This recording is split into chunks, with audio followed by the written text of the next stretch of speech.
તો અમદાવાદની વાત કરીએ। અમદાવાદમાં મેઘરાજાની તોફાની બેટિંગ જોવા મળી રહી છે। અમદાવાદના અનેક વિસ્તારોમાં ધોધમાર વરસાદ થયો છે। રાણીપ, ચાંદલોડિયા, ગોતા વિસ્તારમાં વરસાદ, ઇસ્કોન, સોલા એસટી હાઈવે પર વરસાદ પડ્યો છે।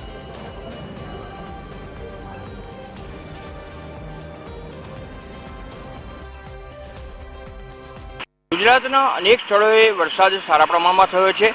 મહાનગરની જો વાત કરીએ તો અમદાવાદમાં આજે સવારથી જે રીતે વાતાવરણ છવાયું હતું અને વાદળછાયું વાતાવરણ જે રીતે વર્તાય છે તેના આધારે હાલના તબક્કે જે વરસાદ શરૂ થયો છે તે આગામી 3 દિવસ માટે પણ વરસાદ સારા પ્રમાણમાં રહેશે તેવી આગાહી જે હવામાન વિભાગ દ્વારા કરવામાં આવી છે। પરિણામે હાલના તબક્કે જોઈએ તો વાતાવરણમાં ઠંડક પ્રસરી છે।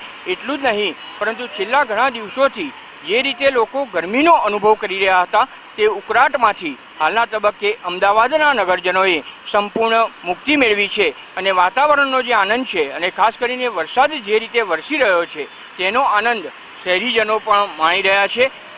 અમદાવાદ શહેરની જો વાત કરીએ તો પૂર્વ અને પશ્ચિમ સહિત શહેરના તમામ વિસ્તારોમાં વરસાદ વરસી રહ્યો છે।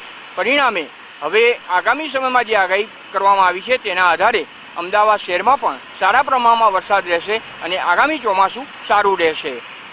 Arun Shah, TV13 news, Ahmedabad.